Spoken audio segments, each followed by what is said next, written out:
Hey guys, welcome to Popcorn Anatomy. My name is Ursula, and today I'm going to be talking about the amazing new trailer for the upcoming Wonder Woman movie. This year's Comic-Con released loads of awesome new footage from upcoming franchise movies as well as television shows, and I think it's safe to say that Wonder Woman received the most hype out of them all. More than the Justice League, more than Doctor Strange, and more than Fantastic Beasts and Where to Find Them. Even though many of the film's aspects are being kept secret, there's already all sorts of theories originating, such as who's Ares, where's the invisible jet, where do the fighting sequences take place, and who the hell is this? So I'm here to answer all these questions as best as I can and dissect the trailer for you. So as you saw, the trailer begins with Steve Trevor being awoken by Diana Prince, or Wonder Woman if you will, and it looks like he's been either washed ashore or knocked unconscious in battle. However it happened, the scene takes place in Themyscira, home of the Amazons in Diana's world, and that's actually where the first half of the trailer takes place too. We then go on to see what looks like a debate and discussion room. This might be the scene in which Diana asks Queen Hippolyta to leave Themyscira and act as an emissary on Earth.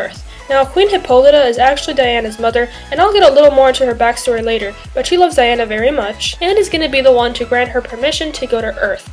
And Hippolyta isn't the only one of the Amazons we're going to get to know. Entertainment Weekly released a photo of the four most prominent Amazons a while ago, and in it we see Gal Gadot as Diana Prince, and Connie Nielsen as Queen Hippolyta, but we also see Robin Wright as General Antiope, and Lisa Lovett-Consley as Lieutenant Menelippe. Don't worry, I'm going to talk a little more about them a little further into the video. Now, it's actually the Earth scenes that I personally found the most interesting. Many people have been comparing it to Captain America the First Avenger, and I'd be lying if I said I wasn't reminded of Cap when I saw these period scenes, but honestly, I think it's a good thing that it's reminding people of Captain America. Both of these films are similar in that they're both historical fiction that'll not only capture the hero's origin, but will also include references to how these fictional characters affected people in real life, because if we're honest, both Wonder Woman and Captain America began as propaganda for World War II. We definitely saw some of that in Cap's movie, and hopefully we'll see it in Wendy's too. Anyway, let's get back to the trailer. So there was this really trippy part in which we see this guy played by Danny Houston in military apparel as we hear Hippolyta say, "Be careful, Diana. I do not deserve you." And this, of course, has led to many theories about which character that is. Some say it's Ares in disguise as a military commander. That could definitely make sense because Ares is Diana's main adversary as well as the god of war. So if he were disguised as an important military figure, it would mean he's able to change the tides of war and create chaos and confusion. Even if he's not Ares though, Hippolyta's warning tells us that this is a man who can't be trusted and will probably use Diana and drain her for military purposes. There's actually a number of interesting things about this particular scene. One of the most interesting is the masked woman we see for about a split second. The character, played by Elena Anaya, wears a mask that's eerily similar to the prosthetics worn by those injured in war, which suggests she was either burned in battle or near battlegrounds. And because she looks so evil, there are several theories regarding who she could be. Rumors are ranging from Morgan Le Fay, to Cersei, to Baroness von Gunther, to Nina Close, to Dr. Cyber, to the most likely one, Dr. Poison. Though obscure, Dr. Poison was Wonder Woman's very first supervillain, wore masks and bulky clothes to disguise herself as a man in order to poison soldiers' drinks and make them disobey orders and cause chaos. Oh, and she also looks terrifying. Although nothing's been confirmed yet, it definitely looks like she could be the lady behind the mask in the trailer. We could be wrong though. Next, we hear Steve Trevor ask Diana about her father, to which she responds, "I had no father.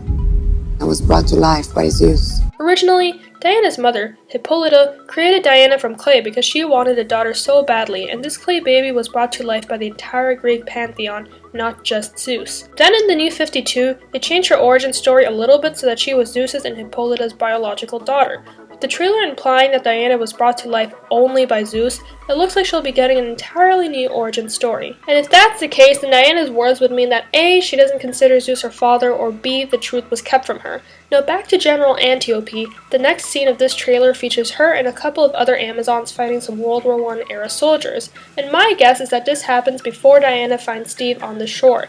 It looks to me like most of the men who arrived at Themyscira were hostile and had it coming for them, which means it was time for Antiope to come and whoop some ass.